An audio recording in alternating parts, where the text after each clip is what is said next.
Muy bien, y continúa el profesor John Elster.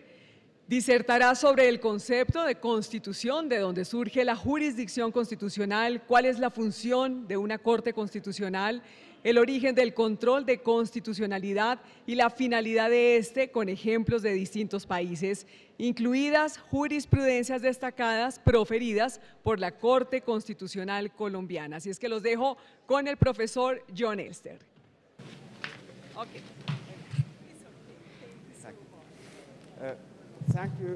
Muchas gracias por haberme invitado aquí. El título de mi presentación es ¿Por qué una Corte Constitucional? La justificación. Pero antes de tratar esta pregunta, yo voy a discutir la pregunta lógicamente previa de por qué tener una constitución escrita. El Reino Unido no tiene una constitución escrita. En los países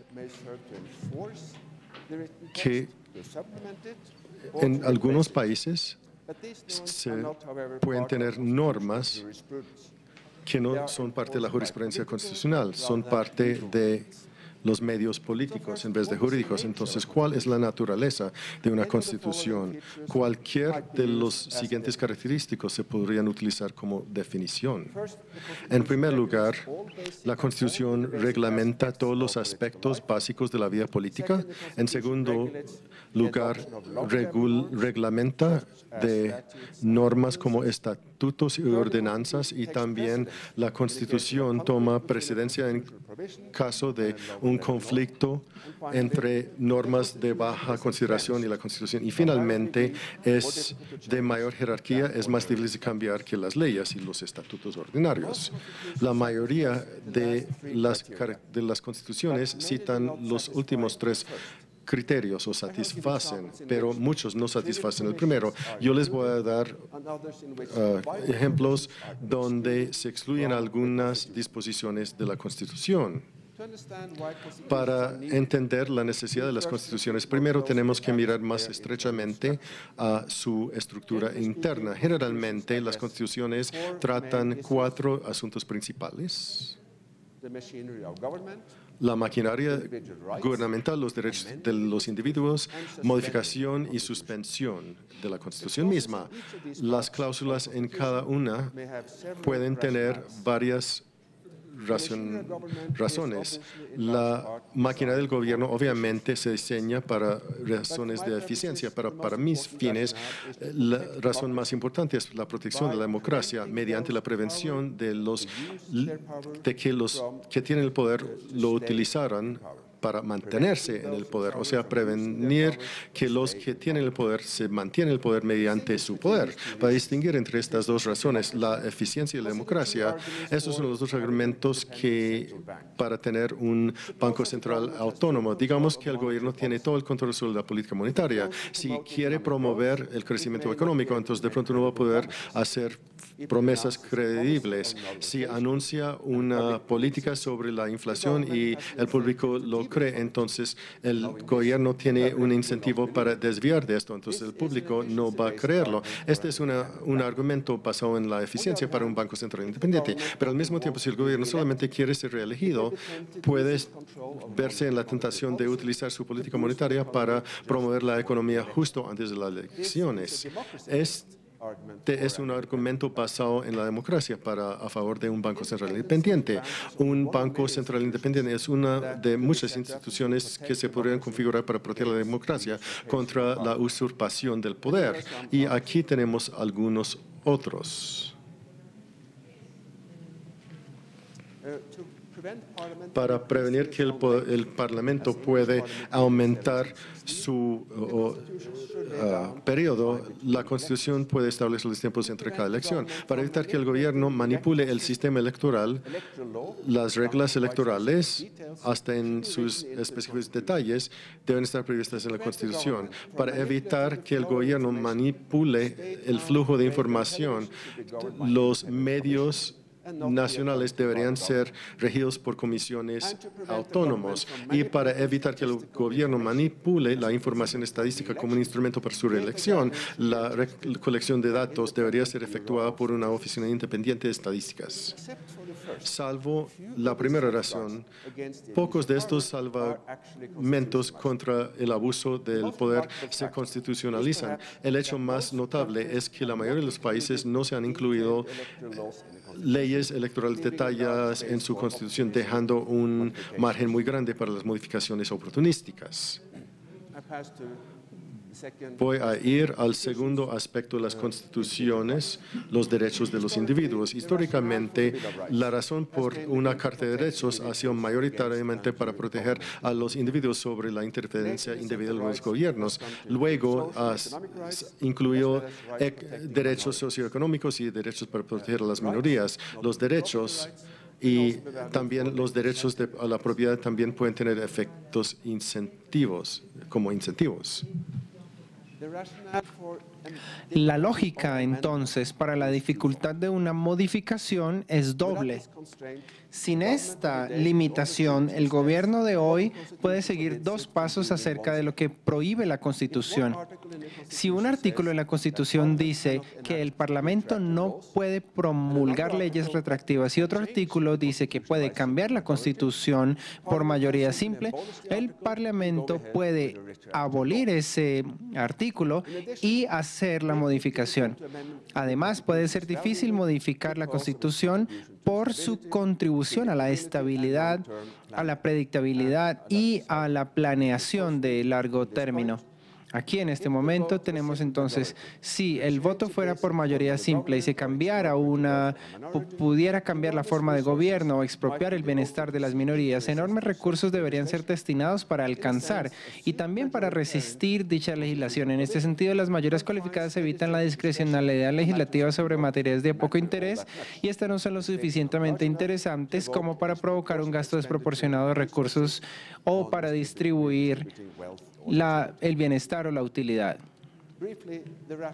Entonces, la lógica para suspender la Constitución se puede resumir en las palabras del juez Robert Jackson. La Constitución no es un negocio, viene una emergencia. La maquinaria normal del gobierno va a ser muy lenta para una acción inmediata y la protección de los derechos puede estar a la merced de los interesados. Voy a volver a una de estas funciones básicas de las constituciones. En primer lugar, necesito hacer referencia a una pregunta lógica. ¿Cuál es el mecanismo que produce respeto por la Constitución? ¿Quiénes impiden que el Parlamento promulgue una ley que viole la Constitución? Básicamente, tenemos aquí a Avi Dicey, que nos dice que la Constitución de la Tercera República Francesa no contiene ningún artículo en contra de la posibilidad de que un parlamento ordinario a través de la legislación exceda las facultades de los poderes constituidos.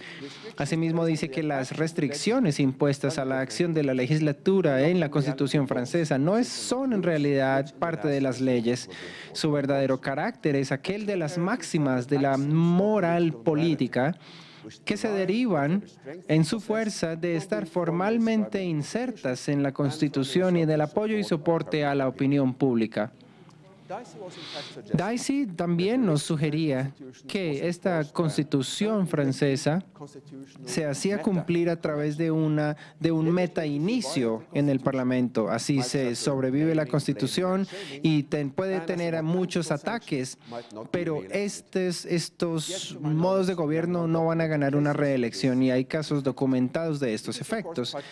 También es muy posible que algunos legisladores de hecho hayan respetado la Constitución porque tienen miedo de estas sanciones, pero no se han encontrado evidencias en la literatura de este tema. No ha habido un solo caso en el que un elector haya expresado su desaprobación sobre un acto constitucional, digamos, incluido o influido por sus instigadores. Así se propone entonces una constitución y una reforma por medio de un referendo. Si hubiera sido así, lo hubieran podido castigar, pero no sucedió. Entonces, lo que yo podría decir es que algunos de los que votaron no sí causaron una presión en contra, y así el voto negativo se motivó por medio de las preocupaciones políticas ordinarias. Y también es difícil imaginar que los políticos hubieran tenido miedo por las acciones y estas acciones de verdad se hubieran accionado. Y esto pertenece a una historia que en 1962 Francia tenía una corte constitucional que hizo un movimiento para modificar la constitución por referendo. El Consejo de la Legislatura dijo que estaba más allá de la ley, que se relacionaba con una ley diferente, que estaba más allá de sus objetivos, y así no fueron llamados.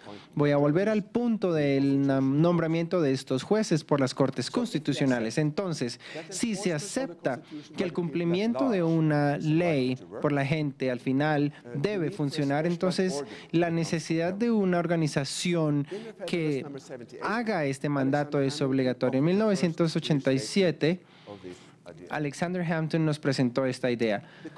La completa independencia de las Cortes de Justicia es especialmente importante en una constitución limitada. Por constitución limitada se entiende aquella que contiene ciertas específicas excepciones a la autoridad legislativa, por ejemplo, aquella de no dictar decretos que impusieran penas e inhabilidades sin un previo juicio. También se pueden expresar en práctica y no van a ir a los tribunales de justicia, cuyo deber ha de ser el declarar nulos todos los contratos al sentido evidente de la Constitución. Y sin esto, todas las reservas que se hagan con respecto a determinados derechos o privilegios serían nada o letra muerta. La Constitución prohíbe promulgaciones de leyes ex post facto por parte de los legisladores y del Congreso. No es claro entonces si Hamilton estaba solicitando una ley federal o judicial o una ley de supremacía implícita del Estado.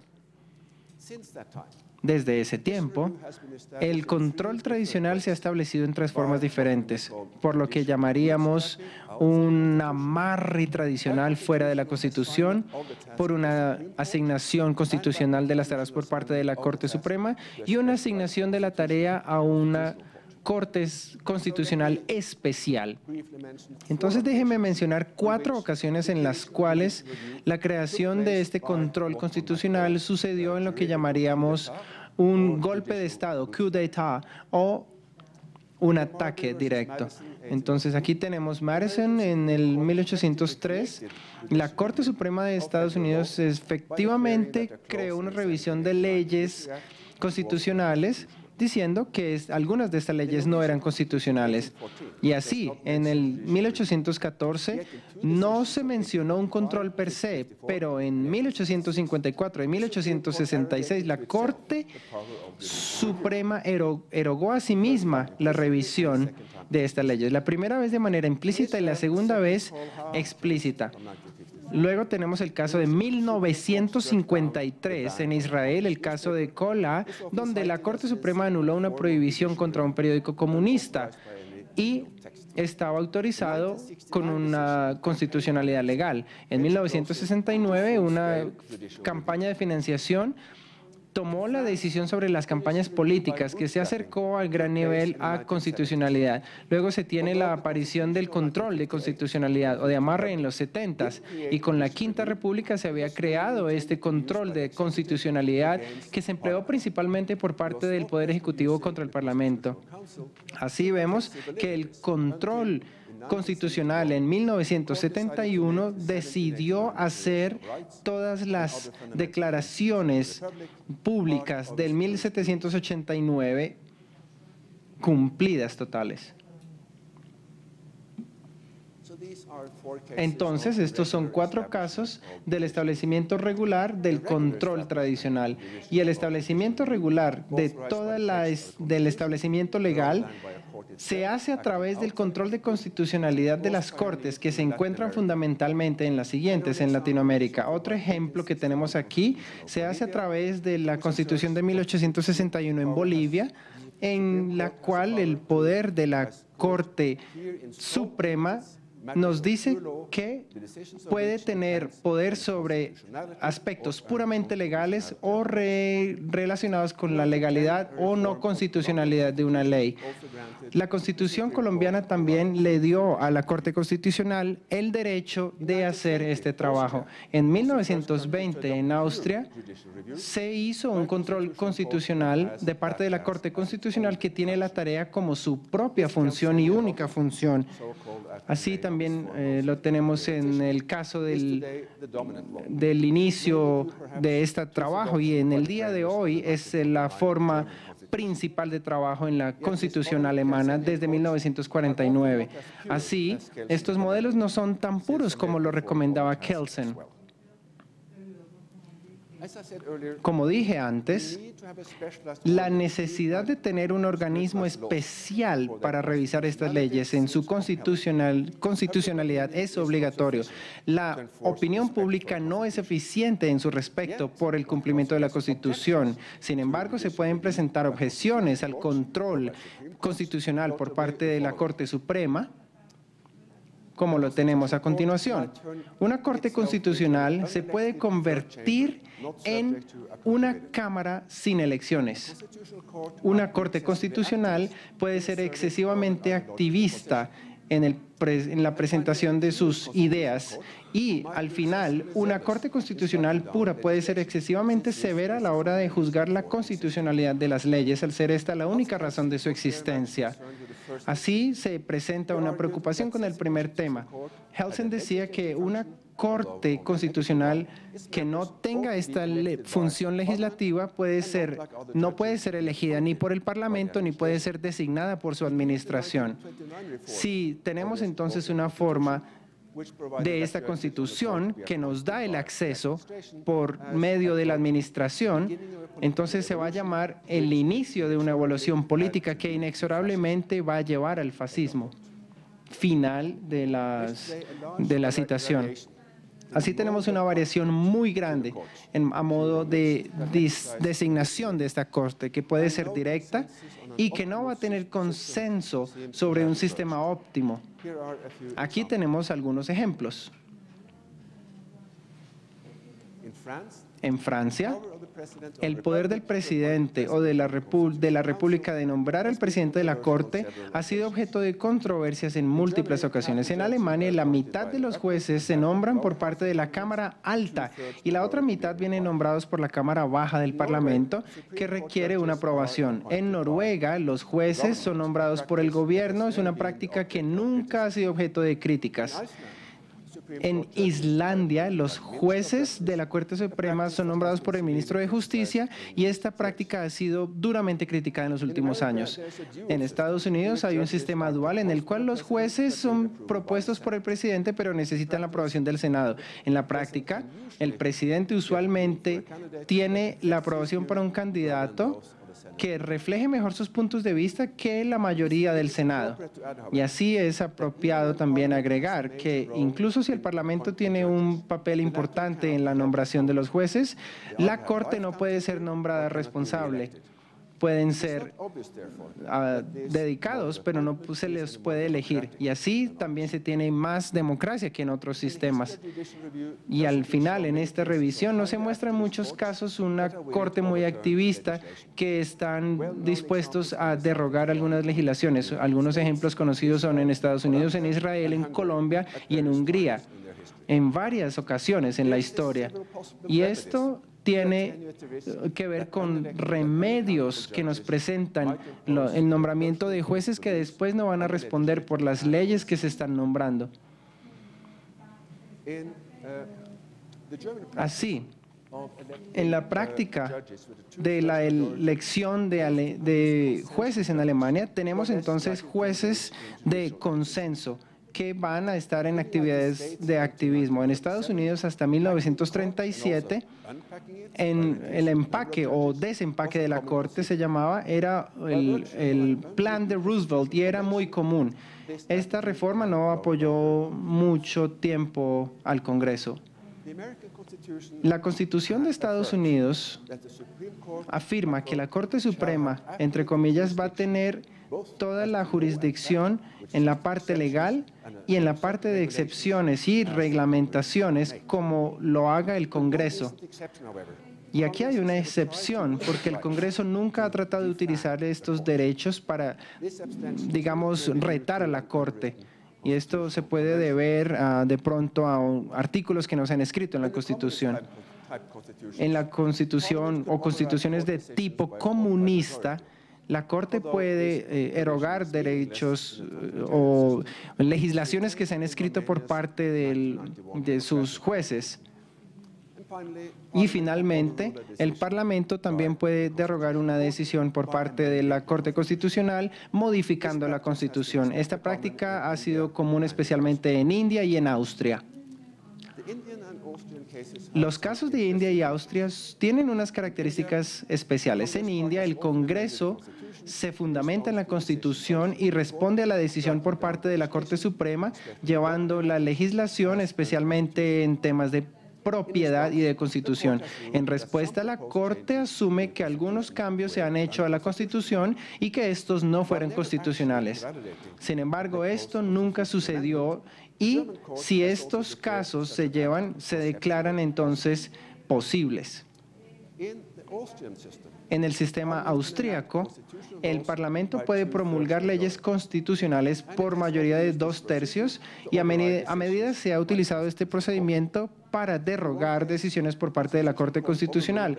En alguna ocasión, la Corte Constitucional derogó un caso que interfería con la libertad de ocupaciones y la Constitución simplemente lo que hizo fue actualizar la nueva legislación a una ley constitucional. De facto, este procedimiento es similar a lo que se hace en Armenia. La diferencia es que, corrijo, en Rumania la práctica es que se atiene a la Constitución, mediante que en Austria se hace en ausencia de un metainicio constitucional, al efecto que la Constitución no se va a cambiar para el efecto solo de cambios triviales. Así, estas esencias no se van a incluir en la Constitución. La tercera objeción incluye una Corte Constitucional que va a ser mucho más especulativa. Y de hecho, sucede que algunas leyes es posible que, digamos, se deroguen. Esto puede ser, por ejemplo, el efecto de un martillo sobre un clavo, y esto puede substanciar este miedo. En mi advertencia que yo presentaría, tenemos una deferencia muy grande hacia el legislador y puede haber una norma que presente leyes que son obviamente no constitucionales y se puedan derogar. En este caso estamos entonces hablando de errores muy grandes y claros que se tienen que llevar más allá de la duda razonable. En un ambiente de este tipo, entonces la acción va a ser o sin una razón o peligrosa. Quisiera concluir con unos comentarios sobre unas decisiones que se han tomado por cortes constitucionales, incluyendo 7 decisiones de la Corte Constitucional. Primero que todo, voy a dejar 2 ejemplos. Tenemos para ver cómo se puede utilizar la Corte Constitucional como peones en juegos políticos más grandes. Hubo un coup d'état en 1971 por la Corte Constitucional donde se expandió la jurisprudencia del Consejo y el efecto de esta reforma fue que 3 años después, cuando el presidente presentó la Constitución un cambio que empoderaba a 6 constituyentes a traer propuestas al Consejo. Y estas llegaron que se habían reservado para oficios anteriores. Es posible y es controversial que esta reforma haya sido motivada por las siguientes razones. Si se gana las elecciones por la izquierda, entonces vamos a tratar de nacionalizar industrias claves. Si la derecha que está en oposición gane la legislación, entonces se van a derogar. En consecuencia, es un interés de la derecha mantener esta reforma, incluso si va en contra de su interés de más corto plazo. Si esto sucede así, los eventos hubieran probado que sucedió así. El Consejo derogó estas nacionalizaciones. Otro ejemplo se puede tomar de la mesa redonda de las charlas entre el gobierno comunista y la oposición en Hungría de 1989. Uno de los temas fue la creación de una corte constitucional. Esta idea era muy fuerte y nos sorprendía que se apoyara en parte del gobierno comunista. Y este apoyo siguió también por la izquierda. Si los comunistas hubieran perdido las primeras elecciones y el parlamento no comunista se le esperaba que hubiera pasado estas leyes, las hubieran penalizado. La Corte Constitucional se le esperaba entonces que hubiera derogado estas legislaciones y una vez más probó que los comunistas tenían el poder. Así entonces se promulgaron estas leyes comunistas por parte del Parlamento. Me gustaría concluir con algunas observaciones de las decisiones colombianas. Durante su historia de 20 años, la Corte Constitucional colombiana ha dado algunas decisiones muy importantes y voy a comentar brevemente sobre las siguientes. Una ley de 92, una decisión del 93 sobre la congelación de los bienes de los secuestrados, 94 despenalización de la dosis mínima, 97 el uso obligatorio de los cinturones de seguridad. 2005, la primera sentencia que avala la elección presidencial. En el 2006, la ley de justicia y paz y 2010 nuevamente la reelección presidencial. En el 92, el gobierno declaró un estado de emergencia social, citando el temor de disturbios entre los servidores públicos debido a bajos salarios. Aunque la mayoría de la Corte encontró el decreto constitucional, un magistrado disentó diciendo lo siguiente: el deterioro del salario real, que se entendió como el hecho que dio origen a la agitación laboral, no puede considerarse como de carácter sobreveniente, puesto que no fue impredecible ni se presentó de improviso. No era un estado de emergencia social, sino un estado de conmoción interior del gobierno. Yo no tengo competencia para tener una opinión sobre este fallo, pero en abstracto yo diría que las Cortes Constitucionales deberían ser especialmente críticas de la legislación de emergencia. Por ejemplo, el caso de la detención de los japoneses en Estados Unidos durante la Segunda Guerra Mundial en Estados Unidos fue inconstitucional y que la Corte falló, pues, se equivocó en su fallo. En el 93, el Congreso promulgó la ley antisecuestro, básicamente congelando los activos de las víctimas para que sea menos rentable el proceso. La Corte derogó la ley diciendo que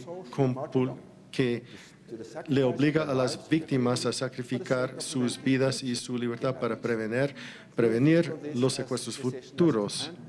Eso sería un fallo antiutilitario. Algunos han advocado una idea consecuencialista de los derechos, según lo cual un objetivo de las decisiones sociales debería ser el de minimizar el total de violaciones. Esta ley del 93 probablemente tenía ese espíritu. Yo creo que la Corte tenía razón en derogarlo, pero por razones más pragmáticas, las que citaron. Si los derechos a la vida y la libertad de un secuestrado va más allá de la disuasión, es porque los efectos son muy inciertos. Los dos fallos en cuanto al uso de consumo personal y del cinturón de seguridad forman un contraste interesante. La Corte derogó la ley penalizando la dosis personal, mientras que más allá afirmó una ley obligando al uso de los cinturones de seguridad. El caso en ambos casos era lo mismo, si se puede interferir en la autonomía para proteger a los individuos contra ellos mismos. En el primer fallo, la Corte dijo que si quieren reducir el consumo deberían utilizar la educación como medio menos limitante. Esto va tan más allá de la realidad. De pronto se podría educar a los conductores para el uso de los cinturones de seguridad. El fallo del 2005 que autorizó la reelección del presidente Uribe y el fallo del 2010 conlleva a lo que yo decía anteriormente, que si los que tienen el poder pueden utilizar su poder para mantenerse en el poder. Es bastante común que los presidentes intenten ir más allá de las limitaciones constitucionales. Han habido muchos intentos mundialmente para eso. En Nicaragua, Ucrania y Kirguistán hubo éxito mediante la interpretación judicial. En otros casos, por modificación o al reemplazar a la Constitución. En el fallo del 2005, la Corte Constitucional citó una distinción que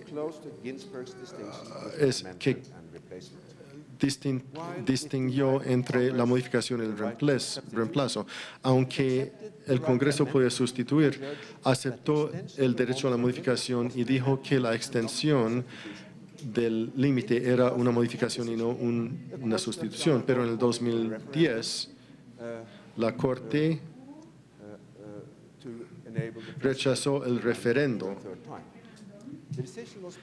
El fallo se basó parcialmente en las irregularidades que ocurrieron durante la campaña para el referendo y también en una razón más fundamental.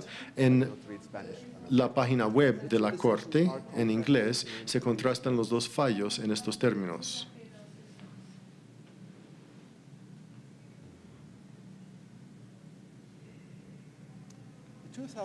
La decisión C-1040 de 2005 revisó con gran detenimiento todos los aspectos relacionados con el procedimiento de la reforma constitucional identificado por el Congreso. Pero ese aspecto más relevante para el futuro es cómo se aplica la teoría de la sustitución. 5 años más tarde, en la sentencia C-141, al revisar la reforma constitucional que permitía la reelección presidencial por un tercer periodo, la Corte decidió en sentido contrario. 2 periodos no son sustitución, pero 3 términos sí lo son. Eso se toma del sitio web en inglés de la Corte. Ahora, esta distinción parece un poco tenebre para mí. Un foráneo como yo no puede evitar preguntarse si la motivación en últimas detrás del fallo se podría encontrar en el deseo para prevenir los que están en poder de utilizar su poder para mantenerse en el poder. Es una motivación que yo avalo, pero no sé si está en el texto de manera no ambigua, es un poquito más debatible. Finalmente, yo quisiera decir algunas palabras sobre la decisión de la Corte en cuanto a la Ley de Justicia y Paz. En la ley, que aparentemente había sido el fruto de negociaciones entre los grupos paramilitares y el gobierno, los paramilitares recibieron reducciones de penas al desmovilizarse. La Corte aceptó los principios generales de la ley, pero condicionándolo de manera aún más estringente, de manera que no se hubieran sido aceptables para los paramilitares.